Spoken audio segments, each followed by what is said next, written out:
All right, good evening, everyone. Welcome to our UC Riverside Alumni Homebuyer Workshop. My name is Jason Maida. It's great to be with all of you this evening. I'm excited to be able to bring this content to you. This is a very interactive class that we teach 4 times a year for the Alumni Association. So we share this back out with our community, usually every quarter. And so this will be a very interactive class that we go through the next 60 minutes. We have that time allotted for us to kind of review all of this information for you. And really, again, excited to be able to bring this content to you. We are going to record tonight's class as well, too. So that'll be up on our YouTube channel tomorrow. We'll also get all of the presentation material that I share with you this evening. So that'll be in your inbox since you've signed up for tonight's class. So we're going to dive right in and talk a little bit about home buying. Before I do, though, I want to kind of just share with you a little bit about our organization. So we've been in partnership with UC Riverside for well over 5 years. And I get a chance to partner with UC Riverside to kind of really bring educational content around home buying to the community. So our team here at American Pacific Mortgage is specialist in this. So we provide these educational classes 4 times a year, like I mentioned, to really help you understand your tools and resources available to you for home buying. And then hopefully at some point, when you decide to take that next steps in home ownership, you'll think of us and we'll be a partner for you in that journey. We also specialize in first-time buyer programs. So as one of the leaders of the California Housing Assistance Programs, we also have some other tools that can help you reach your goals of home ownership with some different resources that are available through the state of California. Well, here's some of our talking points for this evening. We're going to talk a little about the housing market, what's happening there, but also with interest rates, a little bit of a, kind of negativity with interest rates in the last couple of days of trading. So we'll kind of talk about what the market's kind of going through and why that is. We'll also spend some time looking at credit, ways to help you maybe improve your credit score, understand more about credit, and give you some tips and some resources around credit improvement. We'll also talk a little bit about loan programs, some of the kind of the programs that you might have heard about, but what do those do for you and what does the application look like for those programs? And savings for homeownership can tend to be a challenge for our clients. So I'm going to walk you through a savings plan and really kind of figure out how do we put a plan together that can help us have enough savings for both down payment and closing costs to reach my goals of homeownership. Also, first-time buyer assistance programs that are offered here in California and abroad. In case you're looking outside of California, there's other state programs available. And then as we wrap up tonight's discussion, I want to take you through the buying process. So after leaving tonight's class, you may kind of have a thought of, hey, I really want to explore more about home ownership. So I'm going to take you through what those next steps look like in terms of the buying process to go from a classroom setting today to getting pre-approved to finding the home of your dreams to moving into your house. Like, what does that all look like for you? And so we'll kind of take you through that full buying process tonight. All right. Well, let's kind of dive right in. And by the way, before I forget, if you do this is a very interactive class. So if you have questions as I go through tonight's slides, feel free to drop your question in the chat or the Q&A on Zoom, and I'll be kind of monitoring both windows.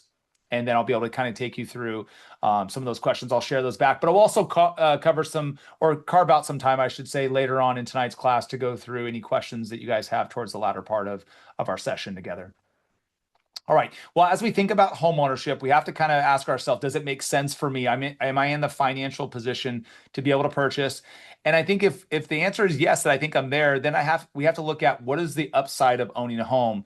And we want to think about this is an opportunity to create a little bit more stability for me in my housing expense. I don't have to worry about my rent rising every year when I decide to renew my lease, or I have to go look at a different community.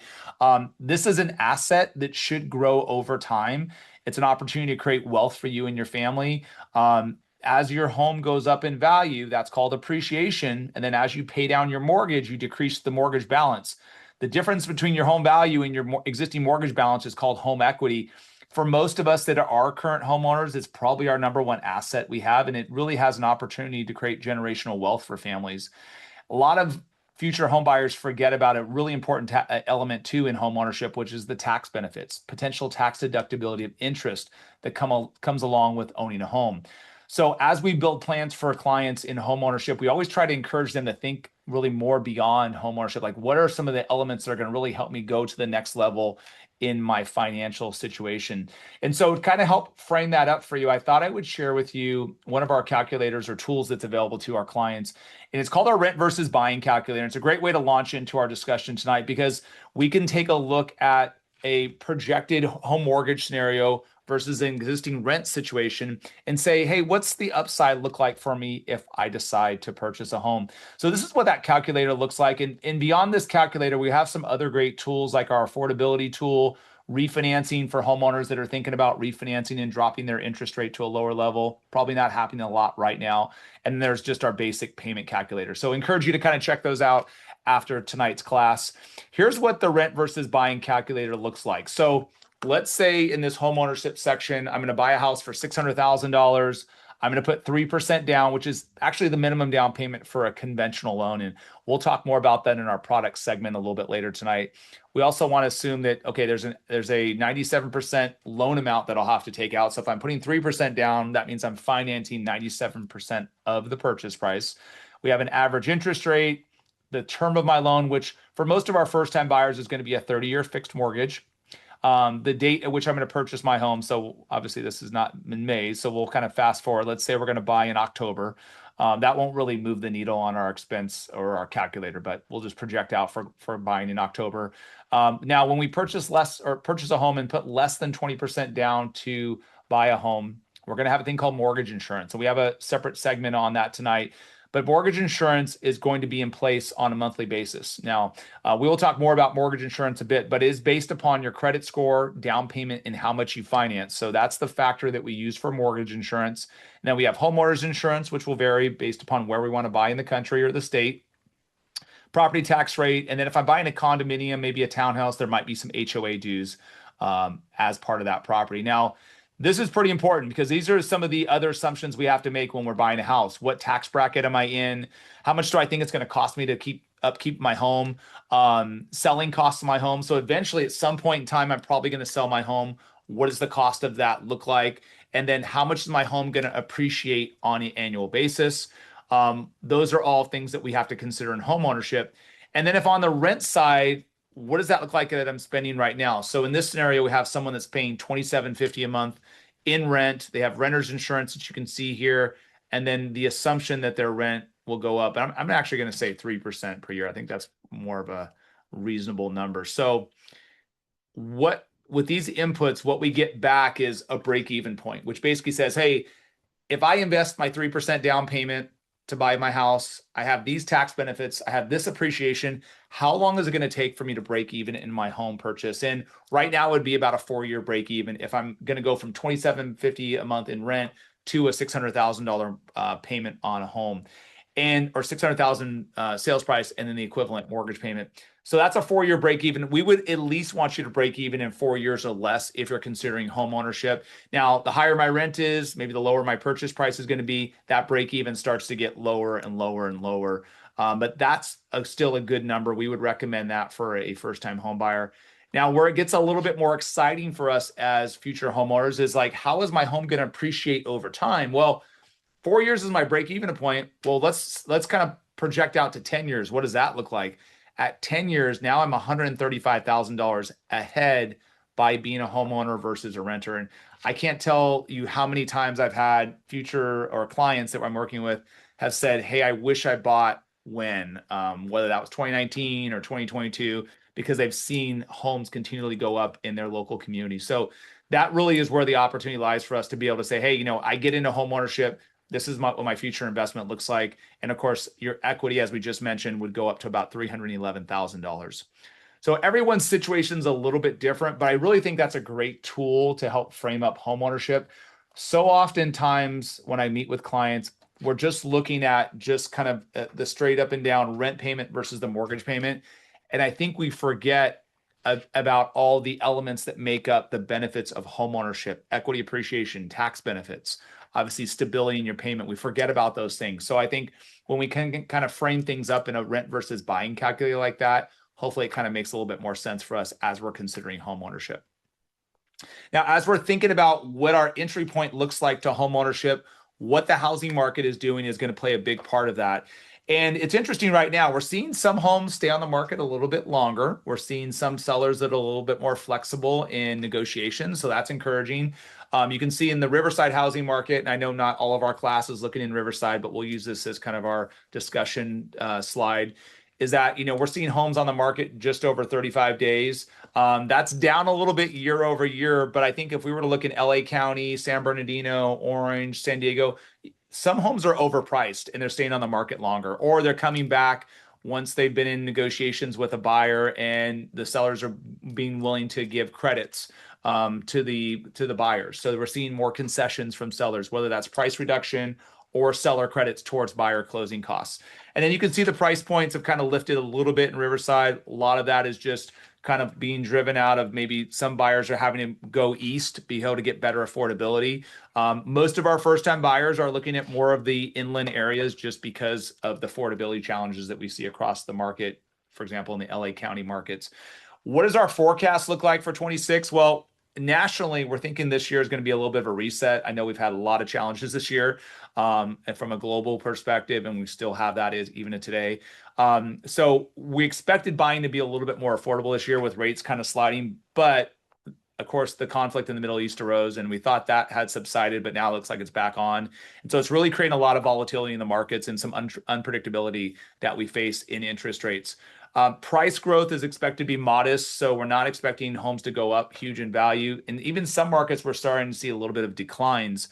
40% of all the transactions that I'm a part of in different markets across the country have some type of seller concession on them. So, we are seeing sellers that are willing to negotiate a little bit more. Inventory is starting to improve a little bit, which we couldn't have said that last year. We still had inventory challenges. Builders are trying to build up the supply out there for buyers, but certainly we're seeing sellers that are starting to re-engage and starting to put their homes on the market, even though they might be holding on to a 2.5% or 3% interest rate. I think for buyers that are in a really kind of pretty good financial position, there is a lot of opportunity in today's market, even with some of the headwinds that we might face in certain markets. As we look at other metrics to home buying, this is our forecast for the resale market. You can see the resale dollars up slightly 2% year over year from 25 to 26. You can see our median home price has gone up 3.6%. California affordability getting a little bit better. That was with an assumption that interest rates would go lower. So I don't think necessarily we're going to hit that affordability index that we were forecasting this year just because of the instability of interest rates. And this is a look at those interest rates over the last 3 years. And in particular, we want to look kind of what's happening right in this point of interest rates. The blue line represents the 30-year fixed mortgage. The green line represents a 15-year fixed mortgage. And we've had a lot of volatility ever since the Middle East conflict arose. We were on a kind of a nice little downward pressure on interest rates. And then, unfortunately, things broke out in the Middle East.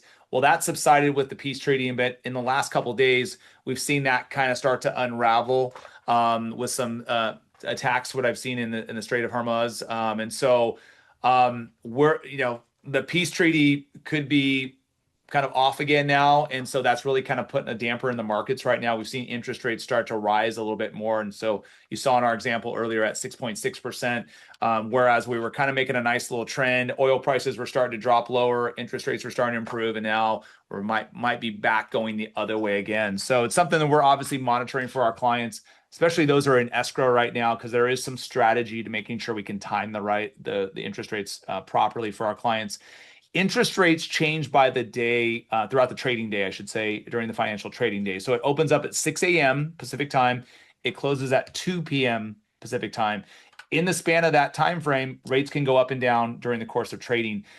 Now, the interest rate per se is based upon elements like credit score and eligibility, how much you decide to finance, what your down payment might look like. Some clients choose to pay points to bring down their interest rate. Not a great investment right now because it usually takes about 4 years to break even on those type of investments. And then also the term of my loan can also help bring me a little bit more interest rate relief. But the trade-off is going to be if I take a shorter term, then my payments are going to rise. As I meet with clients for their consultation, we're going to find the best situation that suits them with their financial goals and budgets around homeownership. Now, I get a lot of questions from clients about different topics that you find in maybe some chat search, some AI searches, or just your standard Google searches. There's kind of the typical questions that I get as a loan officer. So I wanted to kind of bring one of those to your attention, which is, what is APR? We get that question a lot.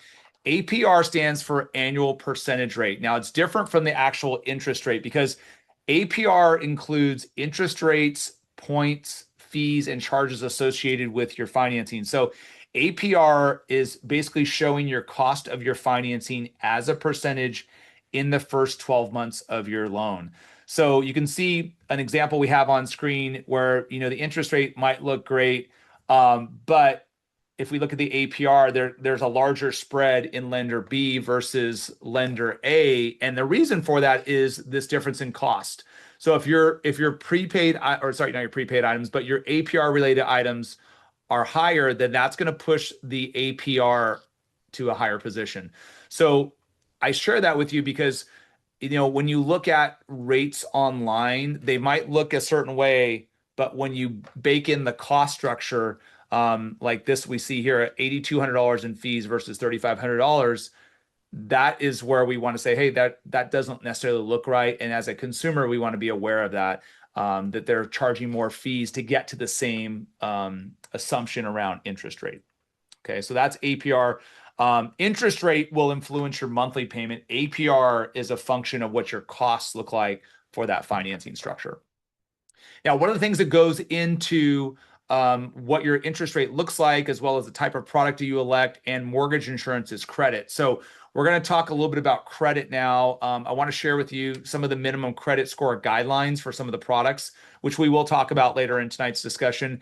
In credit, we're always going to look at the middle credit score of all three agencies that report out. You guys are all familiar with them: Experian, Equifax, and TransUnion. We take the middle score of all three bureaus that report out. So if my highest score is, let's say, 760, my middle score is 740, and my lowest score is 720, we're going to take the 740 score for qualifying purposes. Now, if I'm going to apply with my partner, but my partner has slightly lower credit scores, and let's say they're at 720, their high score is 700 is their middle score, and 680 is their lowest score, we'll take that 700 credit score for qualifying purposes. That's important because as we do a joint application together, that could influence the outcome of our product or our interest rate, or like I said, mortgage insurance. Now, if I've had challenges on my credit, especially in the most recent 12 to 24 months, that's going to have the biggest impact to my credit score. And I'll share with you some tips tonight on maybe areas of opportunity to help lift your credit score. There are 3 different models to credit scoring, which includes the mortgage score, which is what you're going to use for home financing. There's auto financings, which we'll look for on auto purchases. And then what most of you have in tonight's class is credit monitoring that's done with the credit card model.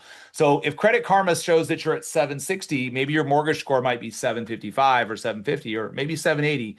It depends because each credit model has different weightings for characteristics within your credit score. It's kind of like a risk assessment, essentially. Now, if I've had past challenges in my credit, this is a matrix that you can use to see, hey, how long are they going to stay with me on my credit report? You want to really avoid hard inquiries. Hard inquiries can hurt your score, especially in the most recent 6 to 12 months. That shows that a consumer is going out and trying to obtain a bunch of credit. And we really want to limit that. When our process is a little bit different in lending, we actually only start with a soft credit check. The reason why we choose to do that is because a soft check doesn't impact your score, but I could get a chance to meet with our clients and design home buying options with a soft credit check and not have to have the impact to their credit score. Okay. Now, this is a score calculation for mortgage. So I want you to be able to see kind of what goes into the risk assessment, if you will, for the FICO score calculation on mortgage. And so my hope is that as we kind of go through each one of these areas, maybe you can identify an area of opportunity for you that can help positively influence your score. And as we get a chance to meet with you for a consultation, I'll kind of walk you through what your score looks like and maybe some of the things that are negatively impacting your score. On the other side, things that are positively impacting your score. This is the first kind of weighting, I guess, if you will, is going to be how long have I had credit? So the longer my credit profile is, the stronger my credit score is going to be. So more mature accounts will help to improve your credit score. That's 15% of the credit score. How much new credit am I trying to access? I just mentioned to you hard inquiries. That's 20% of the score. So we really want to avoid opening new accounts. Amount I owe on my revolving accounts is 30% of the weighting. In all of my consultations I do throughout the day, that's probably the biggest area of opportunity, aside from, say, legacy delinquencies that clients have, is how much do I owe on my revolving credit card debt? So if I have, let's say, a $5,000 credit limit on a credit card, and currently my balance is $3,000, right? So I am running a 60% utilization rate on that credit card. Well, and that's probably detracting from my credit score a bit. My first recommendation to that client would be, let's try to move the needle to get that balance below $2,500. Now I'm below 50% utilization. The next step would be to get to 30% utilization. That's my next level of improvement, which would be $1,500. And then in the optimal situation, I would want to try to get my balance to $500 or less on that type of credit card.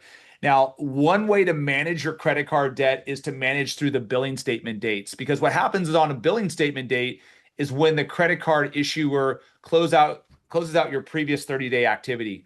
So one way of trying to catch the credit report before the reporting goes out is try to pay down the credit card before the billing cycle closes out. Then you can get a much lower balance reporting out to the agencies, much higher credit score that's going to report out. It's a great practice to do, especially as you're getting ready to apply for a major purchase, of course, like purchasing a home. And then payment history is the last item. And those are more kind of the items that show up as late payments. If I've had a late payments, it's rated as 30-day lates, 60-day lates, and then 90+ day delinquencies. Okay. So that's the general guideline for the mortgage score and what will show up for all three agencies that report out. Now, one of the trade lines or accounts that show up on credit scores will be student loans. And there probably isn't a day that goes by that I'm not having a conversation around student loans. They're still in a bit of limbo because I know there's still a little bit of litigation going on with student loans, but we are seeing more and more clients that are in active repayment, which is helpful from a qualifying perspective. If you're not in repayment currently, that's where it gets a little bit, I wouldn't say challenging, but we just have to make sure we talk through it. So if I have $75,000, let's say in student loan debt right now, and I'm going to apply for an FHA loan, well, the automatic default for the payment that we're going to use on that amount of debt is 0.5%, or in this case, $375. That's for an FHA loan. For a conventional loan, it's 1% or $750. That is under a Fannie Mae guideline. There are workarounds where we can do Freddie Mac, which only assesses 0.5%, but that's the general rule of thumb. Now, if you are in a savings plan, I was talking to somebody that was in a savings plan with a zero payment, that is still a usable amount.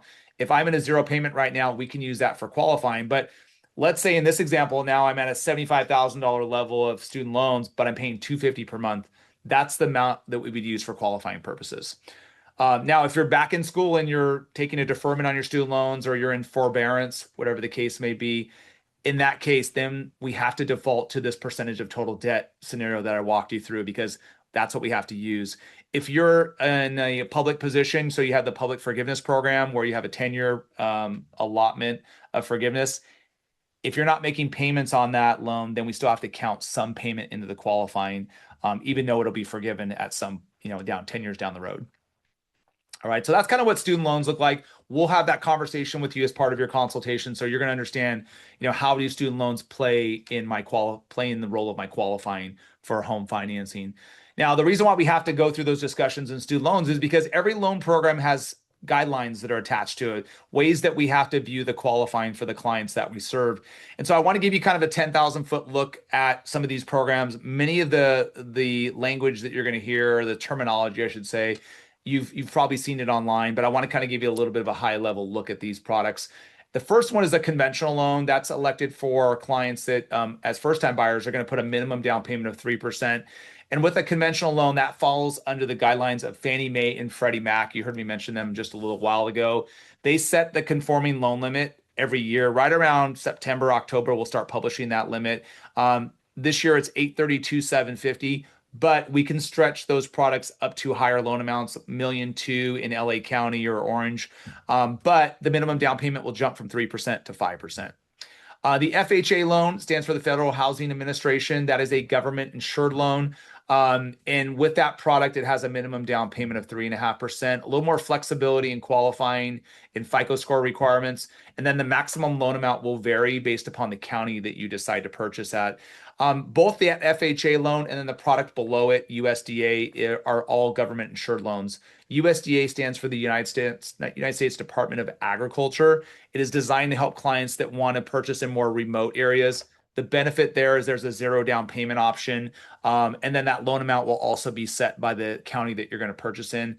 And there's two qualifiers to USDA. It's the location of the property And then they also look at the income for the size of household that you have. Both FHA and USDA do have another restriction, I guess, would you say, is that you have to be a permanent resident to access those products. So that unfortunately was a change made last year that affects the guidelines of both of those programs. And then the jumbo loan is going to be a loan not many first-time buyers will kind of dive into for their first purchase. It's more of our second and third-time buyers. It does give buyers a little bit more buying power with higher levels of financing that extend beyond some of the agency limits with higher debt, higher credit score requirements and down payment requirements. And then lastly, our VA loan is for our veterans to help get them access to homeownership. It's a zero down payment option for our VA, our veterans that have access to the VA program. There really is no maximum loan amount to the program, and it is reserved for veterans. And some veterans that have any type of, there's a funding fee, I should say, that's a part of the VA product. But if you have any partial disability from the VA, you will have a potential exemption from the VA funding fee that the Veterans Association charges. Okay. All right. So that's a look at loan programs. And then I want to kind of just explain to you private mortgage insurance, or PMI. I get a lot of questions around this from clients about what is PMI? Do I have to pay it? How does that all work? Well, there's two kind of lanes, if you will, with PMI. There's private mortgage insurance, which is PMI, but on the government insured side, FHA, there's MIP, which is mortgage insurance premium. On a conventional loan, PMI is based upon down payment, credit score, and how much you finance. So it will vary based upon the higher my credit score is or the higher my down payment might look like. The benefit around conventional PMI is it does have a cancellation option that when I have 2 years in my home and 20 to 22% equity, I can apply to have the mortgage insurance canceled. And we've provided a payment example here, which is, basically showing someone with a 3% down payment and a 740 credit score at about $154 a month. Well, that $154 a month that you're paying is insurance that essentially protects the lender against default. So if you had a financial hardship, you're unable to afford your home, that mortgage insurance would kick in to protect the lender. So that's on the conventional side of things. On FHA, there's actually two forms of mortgage insurance. It's monthly mortgage insurance that's at a factor of 0.55%, and then upfront mortgage insurance that's 1.75% of the loan amount, and that gets financed into your total amount financed. The difference with FHA mortgage insurance is that it cannot be canceled. The only way to exit FHA mortgage insurance is if you refinance out to a conventional loan. And most often, clients that we're going to have positioned with the FHA product, we're using that as an entry point to homeownership. It's probably not the long-term loan because of the expense structure of FHA. Ideally, we would want to, after we improve credit or we improve our asset position, we want to try to refinance into more of a conventional product. And you can see the difference in the MIP down here with the upfront mortgage insurance and then the monthly mortgage insurance. One thing I like to point out as we go through this product comparison is that many times when clients are searching rates online, they look at the FHA rate and they say, wow, that's a lot lower. It's maybe 0.25% or even 0.5% lower than a conventional loan. But when you kind of look a little bit further into the product, you don't realize that the mortgage insurance is significantly more expensive on the FHA loan versus the conventional loan. And of course, you have a little bit more from a restriction perspective and cancellation of the mortgage insurance. We're going to find the right product to tailor to your needs of homeownership. But it's important to understand that because interest rate is not everything in financing. It's also expense structure that comes along with that. And we kind of alluded to that in our APR exercise that we went through earlier. Now, as we're preparing for homeownership, I wanted to pass along to you some documents that you would need as we begin starting the consultation process. We're going to learn more about that later in tonight's class, but I wanted to pass along some general documentation to you. Also share back with you some various scenarios that come in front of us when it comes to scenarios that clients have questions on, or just ways that, they want to understand how do they navigate the income side of things for homeownership. Well, in documenting income for qualifying for a mortgage, we do have to verify 2 years of work and or education history. So the misconception in the marketplace is that I have to be on my job for a certain amount of time. Not necessarily the case. If we can put together 2 years of work history and or education, we can still meet that requirement. I was having a conversation with a client down in San Diego earlier. She's only been in the States for a year, has previous work history in the United States, but served previously in the UK working there. And so her thought was she wasn't able to put together a 2-year work history, but you can actually use work history abroad as long as we can verify the employer that you work for in, say, another country. Now, that being said, with that 2-year work or educational history, if I'm on the job for, say, 6 months, I just started my job, say, January 1. I graduated from UC Riverside maybe in the fall, and I'm just concerned about my work history. Well, the educational background that you have for 4 years in undergrad, say at UCR, can help support making that 2-year gap for qualifying for your mortgage. So a lot of people don't realize that. One thing though with financing is if you have variable compensation components, right? So let's say I have stock options or I have overtime or bonus or commissions. If I want to use those variable sources of income, then we have to see a historical average of those sources, like 2 years at least. That's because an underwriter will average the last 2 years of you receiving those income sources. Okay. Now, if I'm self-employed, I do have to show 2 years of filed tax returns consistently in order to be able to use that income. So I can't start up a new business in 2025 and be able to qualify for a mortgage. I'm going to have to show some consistency of earnings for my business. Now, if I have 2 jobs, let's say I work in the healthcare industry and I have one clinic that I work for 20 hours a week. I go to another clinic for 30 hours a week, pretty busy, but I want to count both sources. In that case, I have to show that I've been on both jobs simultaneously for the last 2 years. We also get clients when I was meeting with them that have maybe some side income. Maybe they're working for Uber or Lyft and they drive on the weekends when they have time. You get paid 1099 income for those type of sources, which shows up as Schedule C income. If we do want to count those sources of income, we can certainly do it, but we're going to have to make sure that you've been doing both jobs simultaneously for 2 years. Okay, so that's kind of some of the things that come up in my conversations with clients. I want to kind of open it up to the group. I haven't really shared back any requests for questions, but do you guys have any questions on income or any of the topics we've covered so far? And if you have any questions, you can just drop those in the chat or Q&A, like I said. So, but I sometimes get some questions about, does this particular income work or whatnot? One thing I just wanted to point out to you, because this question comes up a lot, is if you have a partner that contributes to the household income, helps you pay bills and whatnot, if they're not part of the application, then unfortunately I can't have them, I can't have their income counted into the calculations. So in order to have any income external from the transaction counted, that party would have to be part of the application process.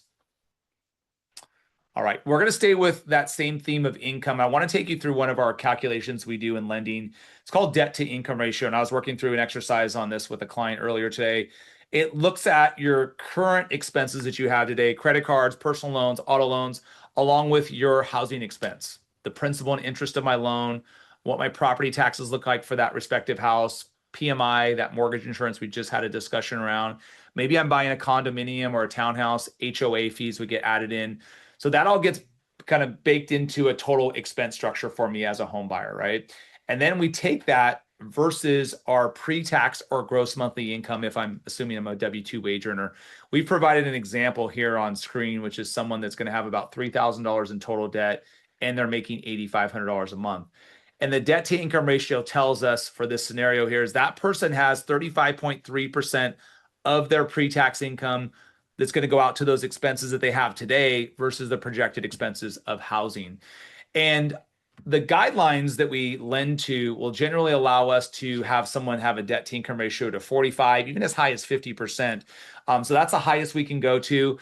I would say the optimal level, or kind of where we see clients feeling like they're in a really good spot from an affordability perspective, would be less than 36%.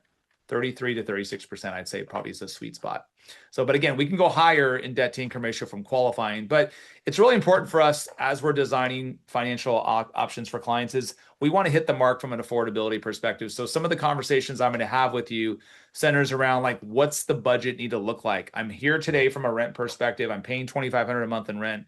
Can I get to a $3,000 mortgage and payment? Is that within my means, or is that kind of pushing me over the edge, right? As we're thinking about home ownership, we got to prepare ourselves from a savings perspective as too. You've heard about a little bit about the minimum down payment as being 3% on a conventional loan, but there's also other expenses like closing costs to buy a house. So you have your down payment plus your closing costs, and closing costs will vary based upon what you negotiate with the seller. Usually it's somewhere around 2 to 3% of your purchase price is a pretty good estimate. As I mentioned earlier, in some cases we're having sellers that are making concessions to help out with those closing costs, but every transaction is a little bit different. Now, as a lender, we have to verify where you get the funds from to pay for those expenses. That could be checking and savings accounts, 401ks, 403bs can be allowed, brokerage accounts. We always encourage our clients, talk to your tax advisor or financial advisor before you kind of make those decisions.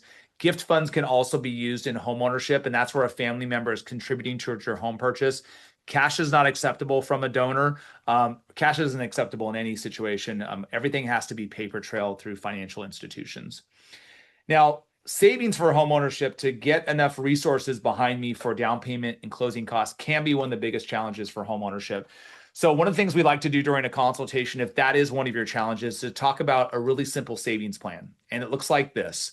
So if I'm currently spending $2,000 a month in rent, we'll say, and I think I can get to a $3,500 mortgage payment. Now, I don't have all the resources for my savings today for down payment, but I think with what I'm making in my job, I can pay $3,500 a month. That feels affordable to me.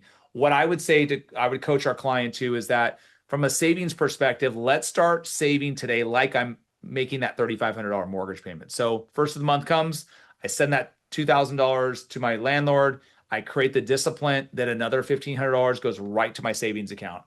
It goes like clockwork. So it's a kind of this rhythm of getting used to, hey, I'm paying $3,500 in the first of the month. I just don't even think about the other $1,500, goes right to my savings account. End of 6 months, I have $9,000 built up. End of a year, I have $18,000. And I also can, if I'm smart about it, I can put it into a high yield savings account and maybe earn another 3%. And so that, that $19,000 or $18,000 is accruing $540 in interest for the year. And I can now compound that interest. So that's a great way to start saving. I know it's a simple mathematical equation, but it is very effective. And we've had countless clients that have really kind of taken us up on that and proved to be really effective in their approach to reaching their home ownership goals. Now, assistance programs can also help you close the gap and make it a lot more of a near-term goal. So we're proud to be the leading provider of the CalHFA assistance programs in California that really helps provide resources to low and moderate income families all across California. So whether you're in San Diego or Eureka, all across the county, we have access to these programs for you. What it allows you to do is to be able to get contributions through assistance to cover the minimum down payment to purchase a home, as well as resources around closing costs. For example, the My Home Assistance Program can provide 3% of your sales price to cover the minimum down payment to purchase a home. Maybe we're going to look at the FHA product. The 3.5% My Home Assistance product can help with that. And what it is, it's a secondary loan that's created for you, but no payments are required on it. In fact, you're only paying 1% simple interest on that money, and you don't have to make payments at all until you either sell the home or if you refinance in the future. There's also other closing cost options that we can add in. We kind of stack products like the My Access program, which is up to 2.5% of your sales price and assistance. It's also a 1% simple interest repayment, but again, deferred payments. So a great way that we can kind of add some additional products into the mix. And with most first-time buyer programs, like using the My Home Assistance Program, you will tend to get a lower than market rate, especially when you compare using a first-time buyer program at 3% down versus a standard program at 3% down. We also have within APM products like the Pathway DPA program. It is a nationwide product, has no income limits, which you're going to learn about. CalHFA does have some income limits, but they're up to 150% of the median income. Pathway only works with the FHA loan. We also have the APM 1% program, which basically allows buyers that are less than 80% of median income to, if they contribute 1% of their own money, APM will match them 2% to meet the 3% requirement for down payment. Other products like GSFA, which is kind of an alternative to CalHFA if we need to, the CHNOA fund, which is complementary to FHA loans. And then for those clients that qualify as low income or very low income, which is below 60% median income, Fannie Mae and Freddie Mac offer some additional credits towards the buyer. So there's a lot of great resources out there. And I think, the big misconception for most buyers is I have to save up 20% down to buy a house. And it's really not the case. There's a lot of great resources to tap into, especially in California. As a nationwide lender, we do have access to all of the first-time buyer programs across the country. So if you're not in California, I'm gonna assume most of us are here, but if you're looking at other states like Texas or Florida or whatever the case may be, we can make sure that you're connected with the right resources. This is an example that shows you how we implement or deploy, I should say, the funds for CalHFA. So let's say I'm going to buy a $500,000 house. I would probably need to save up $15,000 at minimum for my down payment plus closing costs, which are going to be anywhere between $12,000 to $15,000. So I would generally need in a standard purchase transaction, probably somewhere around $27,000 to $30,000 generally, right? Now, if I decide to contribute or participate in the My Home Assistance Program, now I have that $15,000 to offset my expected expense for the minimum down payment. And then maybe I only have to put my closing costs out of pocket. And for most buyers, that's pretty manageable, but maybe I need additional resources. And then we can deploy the My Access program to help with those closing costs if you need it. Now, there is a level of interest rate that goes up if we tap into the My Access. So I try to coach our clients to using just My Home because it can elevate the interest rate almost 0.5% if we go with My Access. But as you can see here, we have eligible assistance of up to $27,000 in home buying. And so that's a great, great opportunity for us as first-time buyers. Now, there are minimum eligibility requirements for CalHFA. 640 is the minimum credit score for FHA, 680 for a conventional loan. Unless I'm a low-income housing buyer, then it's 660. There's debt-to-income ratio requirements like we reviewed just a few minutes ago. The income, this is pretty important. The income for this product is based upon applicant, not household size. So you'll see the income limits in just a minute, which are 150% of the median income for that county. But if I'm going to apply by myself and my partner is not going to join me, then only my income is calculated into those income limits. Now, it's only for first-time buyers. So a first-time buyer is someone that hasn't owned a home as their primary residence in the last 3 years. And it's eligible for one-unit properties. That would be single-family homes, new construction homes, condos, townhouses, even manufactured homes, as long as that manufactured home is on land that is owned. We're going to spotlight the income limits for Southern California. So there you can see those down here. We've just updated the income limits. Those came out a couple weeks ago. So we'll see these income limits change every year. My colleague Ken will drop the link to the income limits in the chat. So if you're not in SoCal and you're in the Bay Area or Northern California, you'll be able to kind of click on that link and see the different income limits for that program. One thing I didn't share with you that I get a lot of questions around, because you might see it in some of your searches, is the CalHFA Dream for All program. And so that program is only active for those that actually were selected in the lottery system. So, and it doesn't occur every year. We had a gap year in the program offering, but this year we had 2,000 first-time buyers get selected with this voucher system. And what that does is it provides up to 20% of your sales price or $150,000, whichever is less. And so that has a lot of excitement on that. A lot of the major media outlets like KTLA were broadcasting information about it. We saw it all across the state, different media outlets were picking that up. That program is not active for new buyers. It's just for people that do have vouchers, but stay tuned. That might come out again. So it just is all predicated off the state's general budget because it's an allocation from the state's general fund that helps support CalHFA in administering that program. All right. Before we get into the buying process, I wanted to kind of talk with you really quickly about closing costs. So I get a lot of questions about that. I kind of give you a high level look at that. But when we say the word closing costs, what does that mean, right? Well, closing costs will include things like the lender fees, what a lender's charging you for your financing. It can include one-time prepaid charges like property taxes, homeowners insurance for the year. And then prepaid also can include the interest for your home purchase. And so what happens in a mortgage is when I purchase my home, we collect interest on the date of the closing of the home loan until the end of the month. So if I've got my keys to my house today, we would collect interest from July 8th until July 31st. So that's 23 days of interest. That gets collected as prepaid items. It's also kind of lumped under closing costs. But clients that are closing this month will not start their first mortgage payment until September 1st because interest on a mortgage is always prepaid. So you're always paying interest for the month before. And so when I make my September payment, that covers my August interest. So a lot of clients get a little bit confused by that. But in the closing costs and prepaid section, those are two different areas. Prepaid items is one, closing costs is the other. Other closing cost items will include third-party escrow charges for title and escrow companies. It can also include things like appraisals and charges for your local city or county. So that is all part of what we think the closing costs will look like.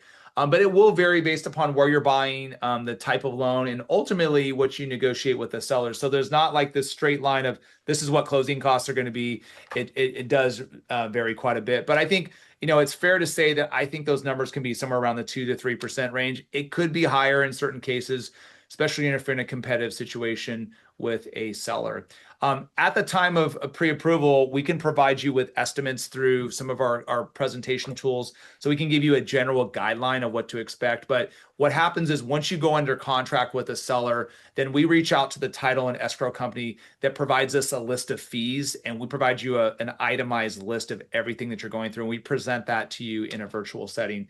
I do that with every client that goes under contract and is utilizing our finances. So ways to lower closing costs. Well, you can negotiate with a seller to have them maybe give you a credit towards your closing costs. Or let me talk about it this way. You could negotiate for them to take on more closing costs, or you could ask the seller to contribute credits towards your closing costs. You can take advantage of different programs like we looked at, the Zip Assistance or My Access, that can give you assistance. And then in a refinance situation, you can look to roll closing costs into your financing, not on a purchase, and that gets a little bit misconstrued. So, as a buyer, when we're purchasing a home, closing costs are all out-of-pocket expenses. They cannot be included into the financing. Okay, so hopefully that gives you a little bit more insight of what closing costs look like. Now, we'll go through that during the buying process, and that's kind of a segue into what does that process look like. So after tonight's class, I'd love to be able to get connected with you for our free consultation service. That's where I get a chance to meet with you in a 30-minute virtual setting and just go through the design of home buying and really kind of figure out some goals and objectives around homeownership. I always tell clients, I'm not expecting you to buy this weekend or maybe even this year, but we can just put a roadmap together to get together of what home ownership looks like for you. Now, the output of that meeting is to be pre-approved for your home purchase. Again, you don't have to be ready to go buy right now, but it gives you kind of a guideline for what your pre-approval looks like. And pre-approvals are generally good for 60 days, but they can always be recertified at any time. So from the pre-approval consultation, then we move to the house hunting phase. And for some clients, it's a really quick process. Others, it takes years because maybe I want to be in a certain community, because maybe I want a certain type of home, certain school district, lifestyle of a community, whatever the case might be. At step 2, I'd always encourage clients, get connected with a local realtor in your community. We're privileged to have a really great preferred realtor network. So if you do need our endorsement of a trusted resource, we can certainly get you connected. But in step 2, you're probably going to start that online, eventually transition to in-person, start walking some homes, going to some open houses. But you can confidently do that because now you'll be pre-approved. Well, as we kind of move through this process, eventually you're going to find the home that you like, right? And you're going to present an offer to a seller. Now, that offer might not get accepted the first time. It might take a couple shots, but let's say that offer gets accepted. Then we're going to move to step 3. The contract had been ratified with the seller. As your lending team, I'm going to reach out to you and say, hey, congratulations, your offer is accepted. Let's walk you through some next steps. Let's get you scheduled for your virtual consultation so we can go through all of your closing costs, all of your prepaid items, the timeline of your transaction. Just make sure you understand all the really important attributes to your home financing. Now, that will also create some action items on your side, things like our home buyer's checklist. So you'll have to do some homework on your side, like getting insurance quotes and whatnot. You will also have to make a deposit on your house called an earnest money deposit. That's usually 1 to 2% of your purchase price, but it will count towards those out-of-pocket expenses like down payment and closing costs and prepaid items. Now, this is a look at what that earnest money deposit looks like. It is negotiable. So depending on what you negotiate with your seller, then you will have a corresponding deposit that you will make.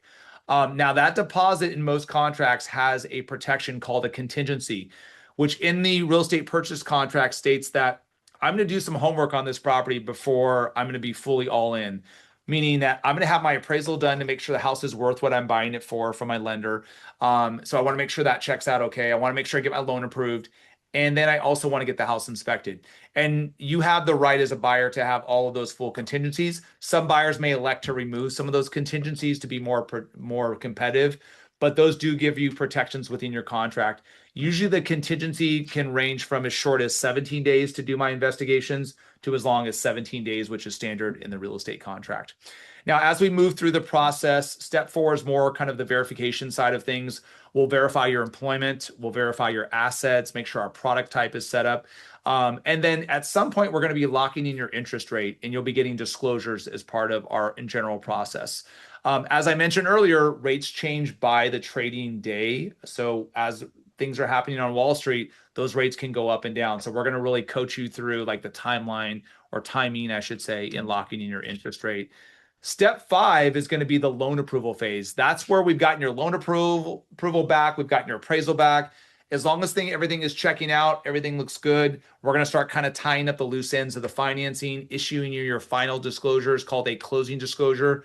It gives you a 3-day cooling off period before we get to the final milestone. And that's kind of the big show. That's when you're closing your loan. That's when you're going to be signing documents with your public notary in the local market. Most notaries will come to you directly. You're signing documents in person. It's not electronic signature. However, everything ahead of that or before that is all electronic signature for disclosures. You will wire in your final funds at that time. Those monies get reconciled by an escrow team along with the lending that I'm providing. Once those funds are all situated in balance, then documents get recorded with the local county recorder's office. They record a transfer of ownership called a grant deed, and then they also record a deed for the mortgage. And once that's all done, guess what? Now you're the homeowner, and that's a huge, huge accomplishment. I love the days I get a chance to call and say congratulations. I did that a couple times a day, and that's just a huge, huge milestone in your lives. And we really want to celebrate that with you. Our relationship, which is much different than most lenders, is our relationship doesn't end there with you. As part of our aftercare, like we're always want to be there for you as a financial support, whether that's just keeping you up to speed on what's happening with refinance opportunities through our rate watch system, giving you a tool like our HomeBot to track home equity, ways to pay down your mortgage quicker. And then, of course, just checking in with you on an annual basis and being available for you. So this isn't a transactional relationship with us. It truly is a long-standing relationship with our clients that we serve across the country. As we're kind of wrapping up class, I wanted to share with you how you can get started. So if you're looking to get on that path towards homeownership, this is our really simple 3-step process, which includes submitting an online application, which we have the link here, doing a soft credit check, which we'll take care of for you. You upload documents, and then you use our scheduling system to book a 30-minute either phone or virtual session with me. And I meet with all of our clients from our workshop to design their financing options. So we can really kind of help them get on the path towards homeownership. And whether that might be doing some credit planning or savings planning or budgeting tools that we got to take a look at, we just want to make sure that we're a support mechanism for you. We consider ourselves the leader in homebuyer education. And so it's not just about our workshop format, is also taking it to real action with your consultation. Now, you may have some questions after tonight's class. If you want to get connected with me for just a quick introductory call, well, that works for us as well too. And this is just a little outline of what you'll experience as part of our consultation service.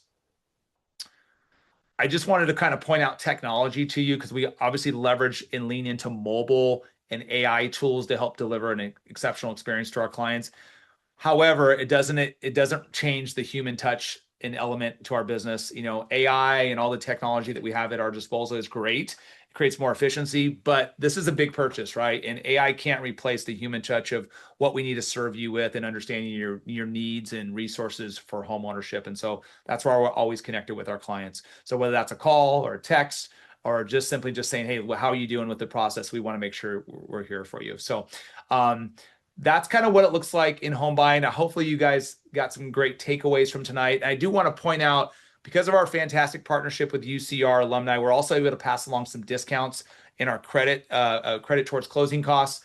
Obviously, you have access to these classes, whether live or recorded versions, and access to the first-time homebuyer programs. But this, our partnership with UCR is a fantastic one, and we're able to serve clients right in the local community through their platform. And we actually have clients right now that are actively buying homes that are all part of the UCR alumni community. So really special partnership that we have, and glad you could be a part of this class tonight.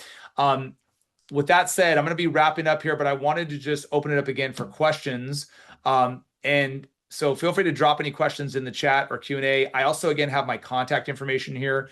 So if you do want to reach out to me after class, feel free to do so.